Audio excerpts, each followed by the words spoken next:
अस्सलाम वालेकुम, मैं हूँ शाहजेब खानजादा। अपोजिशन जमातों की जानिब से अस्करी क़यादत पर इल्ज़ामात लगाए गए, जिन पर आज अफवाज पाकिस्तान का रद्द-ए-अमल सामने आया है। पाक फौज के तर्जुमान मेजर जनरल बाबर इफ्तिखार का कहना है कि फौज को सियासी मामलात में आने की ज़रूरत है, ना घसीटने की कोशिश करनी चाहिए।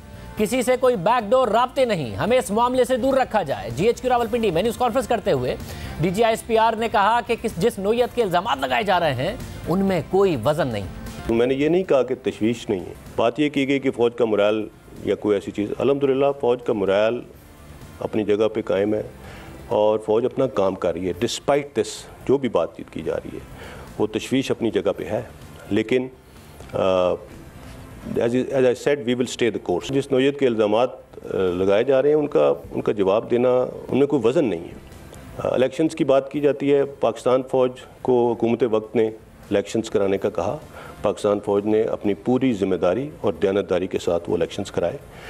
उसके बाद अगर किसी को उसके ऊपर किसी किस्म की कोई शक है, कोई प्रॉब्लम है, तो पाकिस्तान के तमाम इदारे अपना काम कर रहे हैं। उन्होंने ही उसके ऊपर फ़ैसला करना है, उन्हीं को अप्रोच किया जाना चाहिए उसके लिए। ये चीज़ वाकई अच्छी बात नहीं है। फ़ौज हुकूमत का एक ज़ैली इदारा है और जो भी बातचीत इस ज़मन में की गई है, मेरे ख्याल में हुकूमत पाकिस्तान ने उसका बहुत अच्छे तरीके से जवाब भी दिया है और उसको टैकल भी कर रही है। सो फ़ौज को सियासी मामलात में ना आने की ज़रूरत है और ना ही सियासी मामलात में घसीटने की कोशिश करनी चाहिए। That is all I would like to say. Maulana Fazlur Rahman के रावलपिंडी की जानिब मार्च करने के बयान से मुताल्लिक सवाल पर तर्जुमान पाक फ़ौज ने जवाब दिया कि पिंडी आने की वजह नहीं बनती। अगर वो पिंडी आना चाहते हैं तो उनको चाय पानी पिलाएंगे। मुझे उसकी कोई वजह नज़र नहीं आती पिंडी आने की, और अगर फ़िटॉल वो आना चाहते हैं तो हम इंशाल्लाह उनको चाय पानी पिलाएंगे, अच्छा उनको लुक आफ्टर करेंगे। इससे ज़्यादा मैं क्या कह सकता हूँ। Thank you. 1 जनवरी को PDM के इजलास के बाद मौलाना फजलुर रहमान ने क्या बयान दिया था जिसका जवाब दिया गया, देखिए।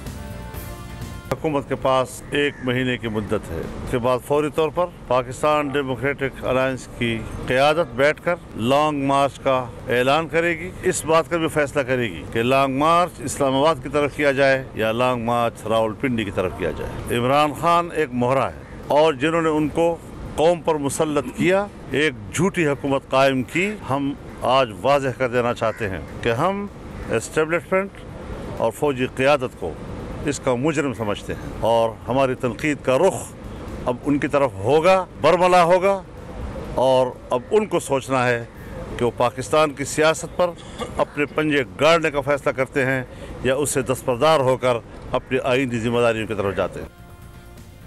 गुज़िश्ता दिनों वज़ीर-ए-आज़म इमरान खान ने अपोजिशन के हवाले से कहा था कि ये लोग फ़ौज से कह रहे हैं कि जनरल बाजवा हुकूमत नहीं गिराते तो जनरल बाजवा को गिरा दो। ये चाहते हैं कि फ़ौज पर इतना दबाव बढ़ाएं कि वो हुकूमत गिरा दें। पाकिस्तान फ़ौज के ख़िलाफ़ ज़बान इस्तेमाल कर रहे हैं। ये पाकिस्तानी फ़ौज को ये कहने की कोशिश कर रहे हैं कि आप एक इलेक्टेड गवर्नमेंट को गिरा दें, और फिर ये साथ कह रहे हैं कि अगर पाकिस्तानी फ़ौज नहीं गिराती तो फ़ौज को कह रहे हैं कि जनरल बाजवा को गिरा दें। वो जो नवाज शरीफ बेसिकली यही कह रहा है ना कि फ़ौज को कह रहा है कि बाजवा को और ISI चीफ को गिरा दो। इनकी कोशिश क्या है कि फ़ौज के ऊपर इतना प्रेशर डालें, उसको इतना मजबूर करें कि वो गवर्नमेंट को गिरा दें, क्योंकि वो डेस्परेट हो। पहले उन्होंने समझा गवर्नमेंट गिर जाएगी, 2 महीने 3 महीने 4 महीने, जब गवर्नमेंट सर्वाइव कर गई है तो अब वो ये डेस्परेशन की एंड है कि जब GHQ चले जाएंगे। ये अपने इत्मीनान रख लो कि इनकी सारों की ट्रीटमेंट होने वाली है। और DGISPR से वज़ीर-ए-आज़म के इन बयानात पर भी सवाल हुआ और बैकडोर राब्तों पर भी उनसे सवाल किया गया, तो देखिए उन्होंने क्या राय दी। वज़ीर-ए-आज़म इमरान खान बार बार इंटरव्यूज़ में ये बात कह रहे हैं, अपोजिशन की जानब से फ़ौज को कहा जा रहा है कि वो मुंतखब हुकूमत का तख्ता उल्ट दे। क्या अपोजिशन की जानब से किसी भी रहनुमा की तरफ से आर्मी चीफ से ऐसी कोई डिमांड की गई? देखिए, मैं इस बारे में कोई कमेंट नहीं करूँगा। जिस तरह से भी जो भी बात हो रही है, अगर आपने रेफ़र किया कि कोई बैकडोर कॉन्टैक्ट कोई फ़ौज का कोई है, absolutely not, there is no such thing. मैंने जिस तरह कहा कि we want to stay out of it. इस पर बात करेंगे। हमारे साथ नून लीग से एहसन इकबाल साहब मौजूद हैं, पीपल्स पार्टी से कमरुज़्ज़मा कायरा साहब मौजूद हैं। आप दोनों का बहुत शुक्रिया। एहसन इकबाल साहब, पहले आप बताइएगा, DGISPR ने का इल्ज़ाम लगाना अच्छी बात नहीं, इनमें कोई वजन नहीं, फ़ौज हुकूमत का ज़ैली इदारा है, इस पर तशवीश पाई जाती है और सियासत से दूर रखा जाए फ़ौज को, आप क्या कहिएगा? शुक्रिया शाहजेब। देखिए, सबसे पहले तो मैं भी वेलकम करूंगा जो डीजी ISPR ने कहा है कि फ़ौज का कोई रोल नहीं होना चाहिए और फ़ौज को सियासत में नहीं घसीटना चाहिए। हम भी यही चाहते हैं। पूरी PDM का यही नैरेटिव है कि पाकिस्तान के आइन ने जो दायरा-ए-कार तमाम इदारों के लिए मुकर्रर किया है, उसके अंदर तमाम इदारे अपना अपना काम करें। और दूसरी जो पाकिस्तान की जियोपॉलिटिकल सिक्योरिटी की इन्वायरमेंट है, उसमें बेहद ज़रूरी है कि जो हमारे दिफाई इदारे हैं, जो हमारे सिक्योरिटी इदारे हैं, इनकी पुश्त के ऊपर पूरी कौम खड़ी हो। और किसी भी तनाज़े में, किसी भी सियासी तनाज़े में हमारे इन कौमी इदारों की परछाई या साया नहीं होना चाहिए, जिससे कि आवाम की नज़र में कोई भी ऐसी कंट्रोवर्सी पैदा हो जिससे इन इदारों के हवाले से, इनके किरदार के हवाले से सवाल उठाए जाएं। इस वक्त जो सूरत हाल दरपेश है वो ये है कि हमारा जो PDM का बयानिया है वो ये है कि पाकिस्तान का एक माजी है। देखिए ना, मैं कई बार ये कह चुका हूँ कि जनरल एहतशाम ज़मीर जो थे वो मरहूम पाकिस्तानी फ़ौज के मेजर जनरल थे ना, वो DGC थे। वो अपनी वफ़ात से पहले वो सारी बातें कह चुके हैं कि जो 2002 के इलेक्शन में हुई थी। इसी तरह आपको पता है कि कन्वेंशन लीग जो बनी वो ना महकमा रेलवे ने बनाई, ना पाक PWD ने बनाई। किसने बनाई? जो काफ लीग बनाई गई वो कैसे बनी, क्या बनी? हमारे मुल्क के अंदर इस्टेब्लिशमेंट की सियासत में मुदाखलत की एक तवील तारीख है और उससे आज तक हमें कुछ मुस्बत फ़ायदा नहीं हुआ।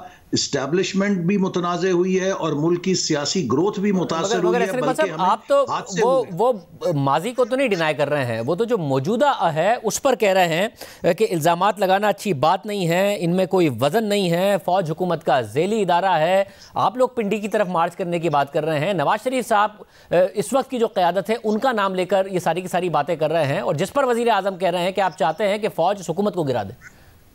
देखिए, PDM जो शिकायत कर रही है वो 2018 के इंतखाबात के हवाले से कर रही है और 2018 के इंतखाबात से पहले बैनुल-अक़वामी मीडिया में ये इतलात सराहत के साथ छप रही थीं कि पाकिस्तान के अंदर ये फ़ैसला किसी सतह पर किया गया है कि मुस्लिम लीग नून की हुकूमत को दोबारा बरसरे इक़्तिदार नहीं आने देना और इसका हमारी मुआशी सूरत हाल पर बहुत गहरा असर हुआ। चूँकि जो इंटरनेशनल इन्वेस्टर्स थे वो एकदम शॉक में चले गए, उन्होंने होल्ड कर लिया।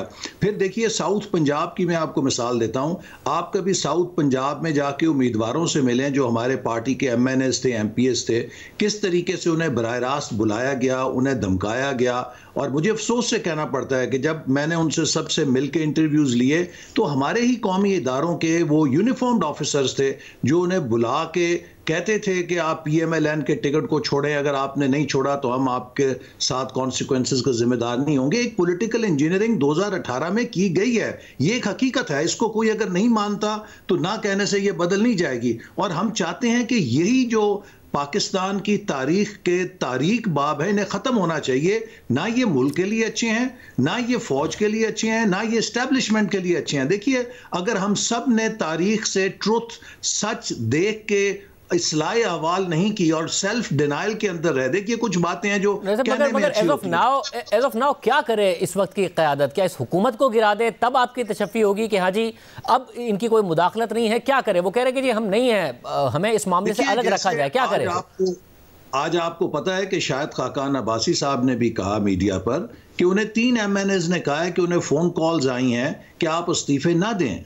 अब ये देखिए, फ़ोन कॉल कहाँ से आई है, कौन कर रहा है? ये काम किसी कौमी इदारे का नहीं है कि कोई इस्तीफ़ा देता है या नहीं देता, इसके अंदर मुदाखलत की जाए। हम चाहते हैं कि इस मुल्क के अंदर लेवल प्लेइंग फील्ड होनी चाहिए और जो हमारे सिक्योरिटी के इदारे हैं उनकी तमाम तर तवज्जो सिक्योरिटी के ऊपर होनी चाहिए। हमारी ऑलरेडी जो लॉ एंड ऑर्डर की सिचुएशन है वो बिगड़ना शुरू हो गई है, चूँकि पूरे के पूरे इदारे जो हैं वो अपोजिशन के पीछे झोंक दिए गए हैं कि इनकी सुराख रसानी करो, बजाय ये कि दहशत गर्दों की सुराख रसानी हो। इस वक्त अपोजिशन की सुराख रसानी हो रही है, ऑपोजिशन के ऊपर झूठे केस बनाए जा रहे हैं। आपको मैं ये बात कहना चाहता हूं कि बदकिस्मती से हमने जो मुल्क के अंदर एक माहौल बनाया है, इसका फायदा पाकिस्तान के दुश्मन उठा रहे हैं। अगर हमने इस मुल्क को मजबूत करना है तो इन फॉल्ट लाइंस को बंद करना है, सेल्फ डिनाइल से निकलना है, हर इदारे ने अपना काम करना है। और अगर ये हमने बाउंड्रीज जो हैं इनको क्लियर नहीं किया तो पाकिस्तान के गवर्नेंस का बुहरान बद से बदतर होता चला जाएगा। साहब, आपका जो अपना बयानिया है, अब ज़ाहिर पिंडी की तरफ मार्च की बात जब की तो मरियम नवाज साहिबा भी साथ खड़ी थी, आप भी थे, कायरा साहब भी थे, तो इस बयानिए में कोई आज की प्रेस कॉन्फ्रेंस के बाद नरमी आएगी या आप कुछ और इकदामात चाहते हैं जिसके बाद ये इस बयानिए का रुख सिर्फ हुकूमत की तरफ होगा, ना कि इदारों की तरफ? देखिए, हमारे लिए बहुत रीअश्योरिंग है कि हम सब फौज की मजबूती एक दफाई इदारे की हैसियत में एहतराम करते हैं, देखना चाहते हैं। ये फौज हम सब की फौज है और इसीलिए आपने देखा कि माजी में जब भी ये तासुर पैदा हुआ कि फौज सिर्फ काफ लीग की फौज है, उसका नुकसान मुल्क से पहले फौज को हुआ। इस तरह का ये तासुर होना कि ये फौज सिर्फ पीटीआई की फौज है, बाकी कौम की नहीं है, इसका नुकसान कौम को भी होगा और फौज को उससे पहले होगा। लिहाजा ऐसे तासुर नहीं होने चाहिए। इस मुल्क के अंदर फौज को मुकम्मल तौर पे सियासत से गैर ताल्लुक होना चाहिए, जैसा कि डीजी ISPR ने कहा, उसको हम वेलकम करते हैं और काश कि ऐसी ही हमें आइंदा सूरत हाल नजर आए तो ये मुल्क के लिए बहुत अच्छा शगुन होगी। बहुत शुक्रिया हसन इकबाल साहब की गुफ्तगू आपने सुनी। कायरा साहब, आप क्या कहिएगा इस हवाले से? ज़ाहिर ने कहा कि फौज के अंदर तशवीश भी है इन बयानात को लेकर। देखिए शाहज़ेब, ये बात इससे पहले डीजी ISPR से पहले आर्मी चीफ भी कह चुके हैं और मैंने उस वक्त भी कहा था कि ये बड़ी खुशाइंद बात है कि अगर आर्मी चीफ कहते हैं कि आप फौज सियासत में मदाखलत नहीं करेगी। माजी में तो बड़ा खुला मदाखलत का अमल रहा ना, टेक ओवर किया रहा, जनरल मुशर्रफ के दौर का एक और डिजाइन किया गया, फिर बहुत सारी हमारे पास तारीख मौजूद है। जनरल असलम बेग साहब ने क्या कहा अदालत के अंदर, जनरल दुरानी साहब की किताब मौजूद है, जनरल हमीद गुल साहब मरहूम के बहुत सारे इंटरव्यूज और उनके राइटिंग मौजूद है। आप भी जानते हैं, मैं भी जानता हूं, कोई पाकिस्तान के किसी बंदे से बात छुपी हुई नहीं है। सो इस बात को कहने से ये मामला नहीं चलेगा। माजी में जो हो गया हो गया, सभी से गलतियां हुई। आज हम इस बात का इकरार कर लें कि जो माजी में हुआ वो गलत हुआ, जो अच्छा हुआ हो गया, लेकिन अगर गलती हुई तो उसको कंटिन्यू नहीं करना चाहिए। सो आइंदा के लिए भी अगर हम इकरार कर लें तो ये बहुत होगा। लेकिन अगर वो कहें कि बिल्कुल कोई ऐसी मुदाखलत नहीं, कोई हमसे गलती नहीं, और जाएं जाके अदालतों में जाके रुख करें, अदालतों में जाके तो आप कोई इलेक्शन प्रोसीजर के बारे में कह सकते हैं, जमातें बनाने और बिगाड़ने का, इस मुल्क में हुकूमतें बनाने और गिराने का इदारा के बारे में तो, नैब के बारे में या इस तरह के इदारों के बारे में तो सुप्रीम कोर्ट कह चुकी है कि मुदाखलत के अमल है। सो मेरा ख्याल है कि इस कंट्रोवर्सी में जाए बगैर, अपनी अफवाज को इस मुबाहिसे में डाले बगैर, मैं ये समझता हूं कि आज से ऑनवर्ड के लिए भी अगर हम ये कह लें कि आइंदा से ये मुदाखलत का अमल नहीं होगा जितना भी है, तो ये बहुत खुशाइंद है। इतना ही आज डिमांड है, यही PDM कह रहा है। मगर PDM मुदाखलत चाहती है इदारों की या मुदाखलत खत्म कराना चाहती है? क्योंकि वजीर आजम कह रहे हैं कि ओपोजिशन ये चाहती है कि फौज इस हुकूमत को गिरा दे। देखिए शाहज़ेब, पहली बात तो यह है कि मुदाखलत हो रही है। क्या आप कह सकते हैं, क्या कोई बड़ा बंदा, जमादार बंदा, आप सब वेल इन्फॉर्म्ड आदमी है ना, क्या आप कह सकते हैं तसल्ली से कि मुदाखलत नहीं है? क्या आप कह सकते हैं कि इंतखाबात के अंदर मुदाखलत नहीं हुई? क्या आप कह सकते हैं कि हुकूमतें बनाने गिराने में कुछ नहीं हुआ? क्या आप कह सकते हैं कि सेनेट के इंतखाबात में कुछ नहीं हुआ? सो ये तल्ख बातें हैं, इस तरह मत करें। मैं सिर्फ ये कह रहा हूं कि वजीर आजम साहब तो अपनी जान बचाने की बात करेंगे ना, वो वैसे तो फेल हो गए, हर मामले में नाकाम हो गए, लोगों को रिलीफ देने में नाकाम हो गए। अब वो अपोजिशन पर डालेंगे कि जी वो फौज को मजबूर कर रहे हैं। क्या कह रहे हैं? PDM के कौन से मुतालबे में है कि उस हुकूमत को फौज खत्म करे? PDM का मुतालबा सिंपल ये है कि इस मुल्क के सियासी निजाम में मुदाखलत नहीं होनी चाहिए, वो इलेक्शन फेयर एंड फ्री होने चाहिए और इस मुल्क के इदारों को आइन के तहत अपना काम करना चाहिए। ये 3 ऑब्जेक्टिव हैं, इसमें कहां आ गया? हाँ, हम इमरान खान साहब की हुकूमत गिराने के लिए कोशां हैं। कब गिरती है, कैसे गिरती है, ये अलग बात है, कैसे इनसे जान छूटती है, लेकिन वो तो ये बात कहेंगे। लेकिन मैं फिर कहता हूं कि इस मुबाहिसे में, इस बहस में उलझने की जरूरत नहीं है। हमें कौमी इदारों का एहतराम है और उनका मजबूत और मुस्तहकम होना इस मुल्क के लिए बहुत जरूरी है। लेकिन उसके लिए माजी में झांके बगैर, चले छोड़ दे माजी को, मुस्तकबिल के लिए अपने रास्ते हमवार करें। मगर ऐसा क्या पैमाना है जिसके बाद आपको ये यकीन होगा कि जी अब इदारों की मुदाखलत नहीं है, अब हमारा तनकीद का रुख हुकूमत ही की तरफ होगा? जब न्यूट्रलिटी होगी, जब हम कह रहे हैं कि मुदाखलती अमल बंद हो, जब बंद हो जाएगा तो शाहजेब फिर आपको भी नजर आ जाएगा, सारी कौम को नजर आ जाएगा, हमें नजर आ जाएगा, फिर किसी को तसल्ली कराने की जरूरत नहीं है। और मैं ये समझता हूं कि इस अमल से, ये जो भी अमल नेक नीति से भी अगर होता रहा तो इससे मुल्क का ओवरऑल नुकसान हुआ है, इदारे का भी नुकसान हुआ है, उनकी अपनी क्रेडिबिलिटी को भी जद पहुंची है। और ये जो फ्रस्ट्रेशन है, इसका इलाज तो यही है कि जो भी जो इदारे का रोल है वो आइन के अंदर डिफाइंड है, वो अपना काम करे, अदलिया अपना करे, सियासतदान अपना करे, और सब अपने रास्ते को सीधा करने की कोशिश करें, अपने रुख को दुरुस्त करें। और साहब, बिलावल भुट्टो जरदारी ने कहा था कि फोन कॉलिंग करना बंद करो। आज तो DGISPR ने कहा है कि कोई बैकडोर राब्ते नहीं हैं हमारी तरफ से। देखिए शाहजेब साहब, मैं क्या कहूं, मैं नहीं, मतलब ऐसी कंट्रोवर्सी में नहीं जाना चाहते। मुलाकातें होती रहती है, राब्ते होते रहते हैं, और ये सारे लीडरशिप कह रही है, तो ये कुछ नहीं है, इनको मामलों को छोड़िए। हम कह रहे हैं कि अगर आप इससे पीछे गए, जो कि आप भी बेहतर है, मुल्क के लिए भी बेहतर है और डेमोक्रेटिक इंस्टीट्यूशन के लिए भी बेहतर है, सब अपने अपने दायरे में काम करेंगे तो पाकिस्तान बेहतरी की तरफ जाएगा। अगर तो हमने माजी में इंटरवेंशन करके, मदाखलत नहीं, टेक ओवर करके, मदाखलत करके, अपनी मर्जी चला के उससे कोई बेहतरी कर ली है तो इस अमल को जारी रखते हैं, और अगर बेहतरी नहीं हुई तो फिर हमें दुनिया का जो तरीका है उस पर चले जाना चाहिए। ये तो बड़ा सिंपल सी बात। बहुत शुक्रिया कायरा साहब, केसरी इकबाल साहब की गुफ्तगू आपने सुनी। प्रोग्राम में एक ब्रेक शामिल करेंगे, सलीम साफी साहब से पूछेंगे कि आज का बयान, जो PDM का बयानिया है, उसके लिए कितना नुकसानदेह। एक ब्रेक के बाद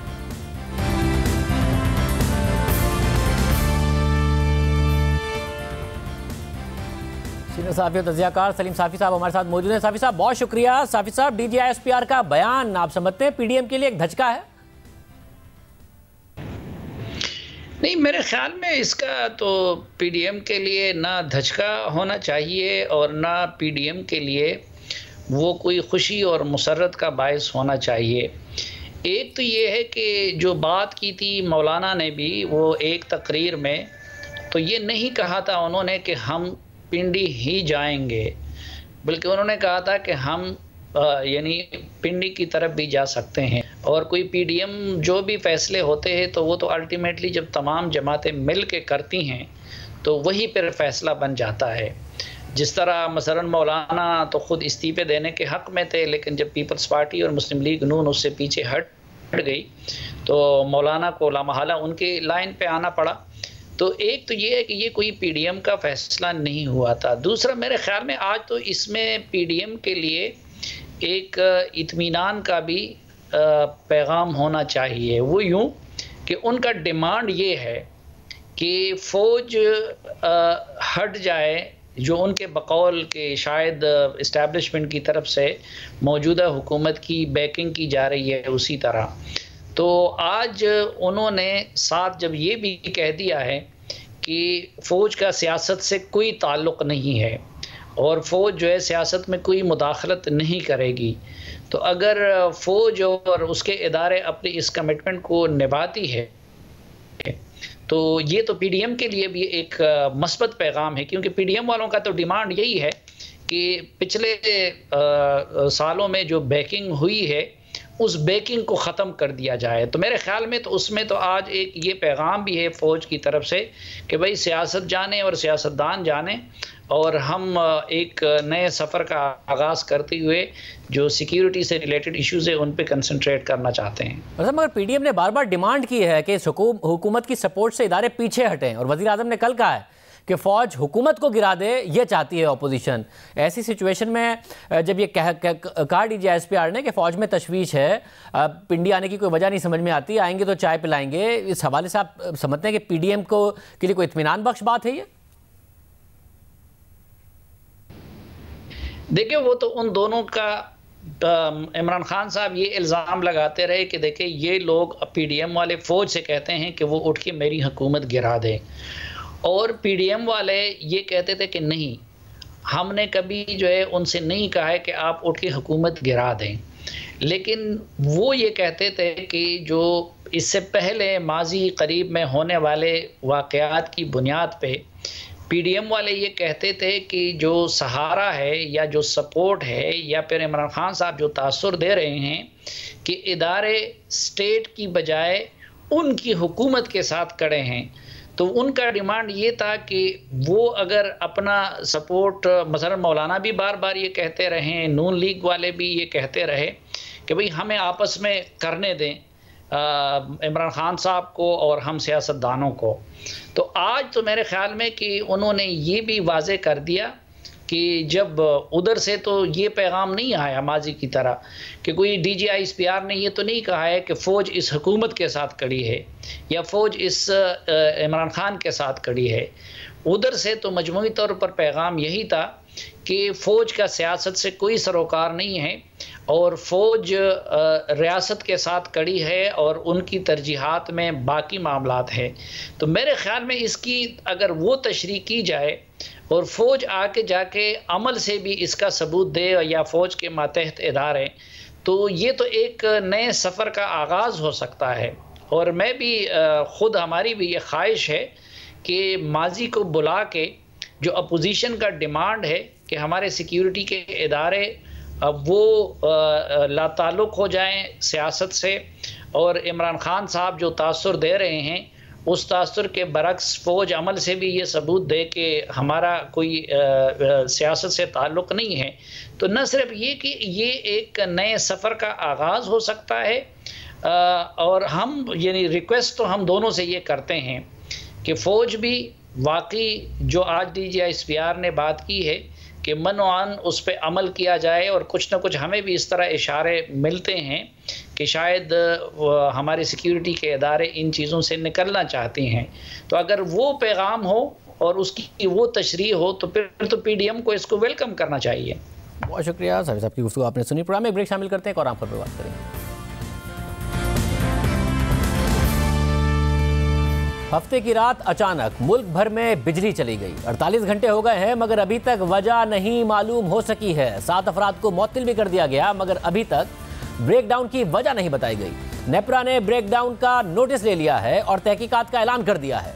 डॉन अखबार में खलीक कियानी की खबर के मुताबिक जब ऑफिशियल से बैकग्राउंड डिस्कशन की गई तो उन्होंने बताया कि फॉल्ट गुड्डू स्टेशन में आया मगर ट्रांसमिशन नेटवर्क को इस फॉल्ट के नतीजे में खुद को गुड्डू स्टेशन के लोड से फौरी तौर पर ऑटोमेटिकली अलहदा कर लेना चाहिए था मगर बज़ाहिर कम मेंटेनेंस और ट्रांसमिशन लाइंस की सफाई ना होने की वजह से ऐसा नहीं हो सका। खबर के मुताबिक गुड्डू सिब्बी ट्रांसमिशन लाइन माजी में भी फॉग और मौसमी हालात की वजह से ट्रिप होती रही है और हिफाजती निज़ाम माजी में फौरी तौर पर जनूबी और शुमाली ग्रिड सिस्टम को अलहदा करता रहा है।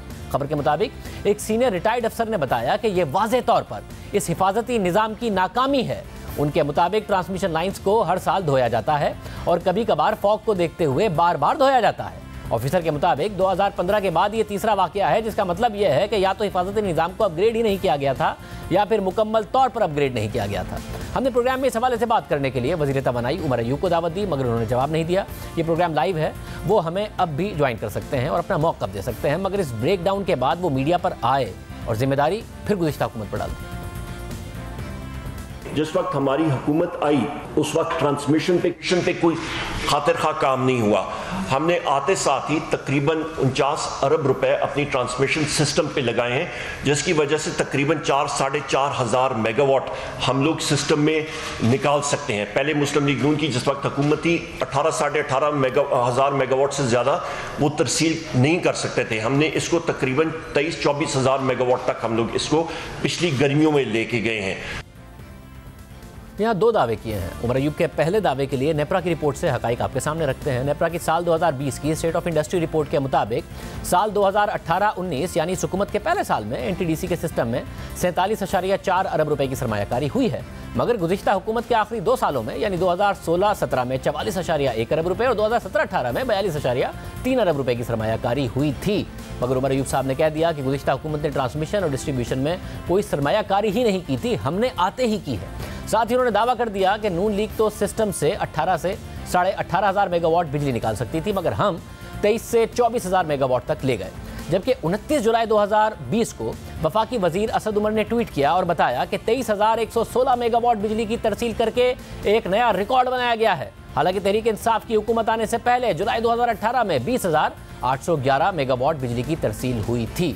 यानी खुद असद उमर साहब के बयान किए गए हकाइक उमर अय्यूब के बताए गए हकाइक को गलत साबित कर रहे हैं। फिर कल उनकी वजारत ने ट्वीट किया और कहा कि सर्कुलर डेट जनवरी 2020 में 12 से 14 अरब रुपए माहाना पर आ गया था। अब ये गलत बयानी पहली दफ़ा नहीं की गई है, मगर ये ट्वीट ये ज़रूर वाज़े कर रहा है कि यह गलत बयानी जानबूझकर की जा रही है और आवाम को और वज़ीर-ए-आज़म को गलत अदाद-ओ-शुमार बार बार तस्हीह कराए जाने के बावजूद भी बताए जा रहे हैं। उमर अयूब साहब ने यही बात पहले 3 नवंबर को भी कही थी। सर्कुलर डेट का जो बहाव था उसको हम तकरीबन 14 अरब रुपए फी महीना ले आए थे कोविड से पहले। कोविड के बाद जो रेट इंक्रीजेस और बाकी जो हमने इकदामात उठाने थे फ्यूल प्राइस एडजस्टमेंट्स में, क्वार्टरली टैरिफ एडजस्टमेंट्स में, वो जारी बातें हम लोग नहीं कर सके, उस पर हमने मोरेटोरियम लगा दिया। मगर नेप्रा के मुताबिक कोरोना से पहले दिसंबर 2019 में सर्कुलर डेट 39.6 अरब रुपए और जनवरी 2020 में 42 अरब रुपए था। ये कोरोना वायरस से पहले के 2 महीने हैं। एक के बाद एक गलत बयानी, अवाम से गलत बयानी, वज़ीर आज़म से गलत बयानी, फिर खुद वज़ीर आज़म के हाल ही में मुस्ताफ़ी हुए मुआविन ख़ुसूसी ताबिश गौहर ने माना कि गलत अदाद-ओ-शुमार नहीं बताने चाहिए। नेप्रा भी पहले ये कह चुका है पावर डिवीजन को कि 14-12 अरब रुपए सर्कुलर डेट नहीं हुआ था, वो 40 अरब रुपए था। लेकिन 3 दिन पहले उमर अयूब साहब आके कह रहे थे कि हमने इसको 14 अरब रुपए कर दिया था। या तो ये मीडिया के जरिए अवाम को मिसलीड करना चाह रहे हैं या ये जो है प्राइम मिनिस्टर को गलत इन्फॉर्मेशन दे रहे हैं। ये एक बड़ा प्रॉब्लम है। जब तक आदाद-ओ-शुमार सही नहीं बताएंगे मसले का हल नहीं निकालेंगे। आदाद-ओ-शुमार बिल्कुल सही बताने चाहिए, इसमें तो कोई दो राय हो नहीं सकती। मैं इस बात से मुत्तफिक हूँ कि तमाम का तमाम जो दारोमदार सिर्फ हमारा ये नहीं होना चाहिए था कि अगर कोविड-19 नहीं होता तो हम बहुत बेहतरी की तरफ जा रहे थे। यकीनन कोताहियाँ भी हुई हैं और बेहतरी की बहुत गुंजाइश भी है। मगर अब फिर ट्वीट के जरिए वही गलत अदाद-ओ-शुमार बताए गए। वज़ीर आज़म खुद कह चुके हैं कि उन्हें शुरू में गलत अदाद-ओ-शुमार बताए गए थे, पावर सेक्टर के मसाइल उन्हें सोने नहीं देते। ट्रांसमिशन नेटवर्क की बात की, खुद नेप्रा की रिपोर्ट के मुताबिक जो ट्रांसमिशन एंड डिस्ट्रीब्यूशन लॉसेस हैं उनमें पेशावर में, कोयटा में और ट्राइबल एरियाज़ में इजाफा हुआ है। यहाँ तहरीक इंसाफ की हुकूमत है, रिकवरीज में कमी आई है। दूसरी तरफ मुल्क को बदतरीन गैस क्राइसिस का सामना है, वही हो रहा है जिसकी निशानदही हम बार बार इस प्रोग्राम में करते रहे। वजारत पेट्रोलियम ने दावा किया था कि घरेलू सार्फिन को मुतासिर नहीं होने दिया जाएगा, मगर पूरे मुल्क में घरेलू सार्फिन को गैस नहीं मिल रही है और वो लकड़ियां जलाकर और महंगी LNG के सिलेंडर्स खरीद कर गुजारा करने पर मजबूर हैं। एक और दावा किया गया था कि एक्सपोर्ट इंडस्ट्री को मुतासिर नहीं किया जाएगा, मगर अब एक्सपोर्ट इंडस्ट्री भी मुतासिर हो रही है क्योंकि देर से टेंडर करने की वजह से जनवरी के शुरू के 20 दिनों के लिए LNG के स्पॉट कार्गोस का इंतजाम नहीं किया जा सका, सप्लायर्स नहीं आए और इस वक्त मुल्क में जो LNG आ रही है वो गुज़िश्ता हुकूमत के तवील मुद्दती मुआहदों के तहत आ रही है। द न्यूज़ में खालिद मुस्तफ़ा की रिपोर्ट के मुताबिक पावर सेक्टर को LNG की सप्लाई रोकने की वजह से हुकूमत अब फर्नेस ऑयल और डीजल से बिजली पैदा करेगी, जिससे बिजली पैदा करने की लागत बढ़ जाएगी। एक्सपोर्ट इंडस्ट्री के कैप्टिव पावर प्लांट्स को भी हफ्ते में 1 दिन के लिए गैस सप्लाई बंद कर दी गई है, जिससे एक्सपोर्ट इंडस्ट्री की पैदावार में 16% की कमी आएगी और एप्टेमा के एग्जीक्यूटिव डायरेक्टर के मुताबिक इसका फर्क अगले महीने की बरामदात में कमी की सूरत में देखा जाएगा। जिन खदशात का हम बार बार प्रोग्राम में इजहार करते रहे वो दुरुस्त साबित हुए हैं। हालांकि वज़ीर आज़म के मुआविन ख़ुसूसी बराए पेट्रोलियम नदीम बाबर ने दावा किया था कि CNG और कैप्टिव पावर के अलावा किसी और इंडस्ट्री को मसला नहीं होगा। जनवरी के लिए पूरी LNG का इंतजाम कर लिया गया। जनवरी के लिए हमें जितनी LNG चाहिए हमारे पास ऑलरेडी लॉक्ड बुक्ड अवेलेबल है। चले ये कोई additional load shedding other than what we communicated to the cabinet से हमने 3 हफ्ते पहले gas load shedding plan approve करवाया, जिसमें यह है कि जी CNG और कैप्टिव जनरेशन सिर्फ इनको कटेल किया जाएगा अगर शॉर्टेज होगी। इस प्लान में कोई चेंज नहीं है। मैं कौम को यह तसल्ली देना चाहता हूं कि इन 2 चीज़ों के अलावा किसी इंडस्ट्री को, किसी डोमेस्टिक सेक्टर को कोई इशू नहीं है। हमें जितनी LNG चाहिए हमने ऑलरेडी अरेंज की हुई है। ठीक। वज़ीर आज़म पूछे वो LNG कहाँ है, आवाम को गैस नहीं मिल रही, एक्सपोर्ट सेक्टर को भी इस वक्त लोड शेडिंग का सामना है। इस हवाले से बात करेंगे एप्टेमा के एग्जीक्यूटिव डायरेक्टर शाहिद सत्तार हमारे साथ मौजूद हैं। शाहिद सत्तार साहब बहुत शुक्रिया। मतलब एज ऑफ नाउ आपको कितने शॉर्टफॉल का सामना है? जी इस वक्त कल इन्होंने 6 बजे का वादा किया था रिकनेक्ट करने का, तो उसके बजाय रात को 12 बजे कहीं रिकनेक्ट किया है। लेकिन एट द सेम टाइम बिजली बंद है 2 दिन से, अभी तक इंडस्ट्रीज़ में रिस्टोर नहीं हुई। एज वी स्पीक अब रेस्टोरेशन शुरू हो रही है इंडस्ट्रियल फीडर्स को, तो जिसकी वजह से 2 दिन की प्रोडक्शन तो चली गई ना। तो आप 2 दिन की प्रोडक्शन जो है अच्छी खासी, और प्लस ये कि जो उसमें तातल आता है तो वो एक फ़्लो जो होता है वो ख़त्म हो जाता है। और अगर पाकिस्तान ने तरक्की करनी है तो सबसे पहले ज़रूरत है कि आप energy at competitive rates and at stable prices, regionally competitive prices आप प्रोवाइड करें इंडस्ट्री को थ्रू आउट द चेन। अगर आप ये नहीं करेंगे तो आप इंडस्ट्रियलाइजेशन जो होनी शुरू हुई थी वो रुक जाएगी। सिर्फ एक दिन के लिए आपको गैस नहीं मिल रही है इस वक्त? नहीं, वो 24 घंटे का कहा गया था, लेकिन वो कोई 30-32 घंटे में रिस्टोर हुई, लेकिन अगले हफ्ते फिर यही होगा, उससे अगले फिर नहीं सर, मगर फिर इससे क्या आप क्या प्रोडक्शन इस वक्त मुतासिर हो रही है, एक्सपोर्ट मुतासिर होगी, या बिजली मौजूद है जिसकी वजह से आप प्रोडक्शन का शॉर्टफॉल पूरा कर लेंगे? गैस बंद होने से एक तो ये कि जो बिजली है वो तकरीबन 1.5 गुना ज़्यादा महंगी है गैस से, कॉस्ट ऑफ प्रोडक्शन बढ़ जाएगी। उसके अलावा काफ़ी इंडस्ट्री हमारी ऐसी है जिसके जो जिनको बिजली पहुंच ही नहीं सकती उस मिकदार में जिस मिकदार में ज़रूरत है। उसकी वजह से काफ़ी इंडस्ट्रियल प्रोडक्शन में भी फ़र्क आएगा, जिसकी वजह से एक्सपोर्ट्स में फ़र्क आएगा, एक्सपोर्ट कम्पिटिटिव भी नहीं रहेगी। बहुत शुक्रिया शहजाद साहब की गुफ्तगू आपने सुनी। प्रोग्राम में ब्रेक शामिल करते हैं। 2.5 साल पहले पाकिस्तान में हिरासानी का एक बड़ा केस उस वक्त सामने आया जब मी टू मुहिम दुनिया में अपने उरूज पर थी। 2.5 साल से जायद गुजर जाने के बावजूद ये केस अब तक किसी नतीजे पर नहीं पहुंच सका। मगर केस मेरिट पर है या नहीं, जिनसी हिरासानी हुई है या नहीं, इल्जाम में सच्चाई है या नहीं, उस पर ताहाल कोई फैसला नहीं हो सका, बल्कि तकनीकी वजूहात पर दरख्वास्त मुख्तलिफ फोरम्स पर मुस्तरद होती चली गई। और अब ये मामला 2.5 साल से जायद गुजर जाने के बाद सुप्रीम कोर्ट पहुंच गया है। पाकिस्तान में जिनसी हिरासानी के कानून के हवाले से ये अहम तरीन मुकदमा है, क्योंकि इस हाई प्रोफाइल केस के जरिए सुप्रीम कोर्ट शायद पहली बार हिरासानी के कानून की तशरीह करेगी कि ये किस तरह की सूरत हाल में किस किस पर लागू हो सकता है। जिनसी हिरासानी का मामला मीशा शफी और अली जफर के हवाले से है। दोनों ही अदाकारी और गुलकारी के शोबे से वाबस्ता हैं। 2.5 साल पहले मीशा शफी ने अपने साथी गुलकार और अदाकार अली जफर पर जिनसी हिरासानी का इल्ज़ाम आयद किया था, जिसकी अली जफर ने तरदीद की थी। 3 फोरम्स पर मीशा शफी की दरख्वास्त मुस्तरद होने के बाद अब मामला सुप्रीम कोर्ट पहुंच गया है। आज दौरान समाअत मीशा शफी के वकील ने अदालत को बताया कि लाहौर हाई कोर्ट ने करार दिया है कि जिनसी हिरासानी की शिकायत सिर्फ मुतल्लिका इदारे के मुलाजमीन कर सकते हैं, जबकि हिरासानी कानून के तहत किसी के खिलाफ शिकायत के लिए शिकायत कुरुंदा का मुलाजिम होना लाजिम नहीं है। मीशा शफी के वकील ने अदालत को बताया कि तालीमी इदारों में भी यही जिनसी हिरासानी का कानून नाफिज है, जिस पर अदालत ने रिमार्क्स दिए कि मीशा शफी के वकला की जानिब से उठाए गए सवालात गौर तलब है। अली जफर के वकील ने कहा कि अदालत मज़कूरा केस के तमाम पहलुओं को देखे। मुहतसिब और लाहौर हाई कोर्ट मीशा शफी की दरख्वास्त खारिज कर चुकी हैं। अदालत ये देखे कि ये दरख्वास्त किस बुनियाद पर खारिज हुई।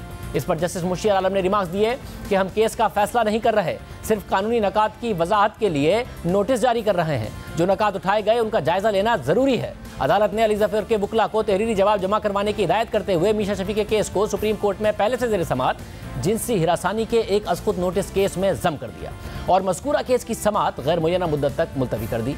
ये मामला अप्रैल 2018 में शुरू हुआ था। मीशा शफी ने 18 अप्रैल 2018 में अपनी ट्वीट में बताया कि उनके साथ जिनसी हिरासानी का वाक़या हुआ है और अपने साथी गुलकार अली जफर पर जिनसी हिरासानी का इल्ज़ाम आयद किया, मगर अली जफर ने जिनसी हिरासा करने के इल्ज़ामात मुस्तरद करते हुए अदालत जाने का ऐलान किया और मीशा शफी को हतक इज़्ज़त का नोटिस भिजवाया। मीशा शफी ने अवामी सतह पर अली जफर पर इल्ज़ाम लगाया और 2018 में उन्होंने harassment of women at work place act के तहत पंजाब के मोहतसिब आला के पास जिनसी हिरासानी की शिकायत दर्ज की। मीशा शफी ने मोहतसिब आला से दरख्वास्त की कि उनके साथ होने वाले वाक़े में अली जफर का स्टूडियो वर्क प्लेस में आता है, इसलिए ये case sexual harassment at work place का है और मोहतसिब आला के दायरा कार को लागू करता है, इसलिए इस हवाले से कार्रवाई की जाए।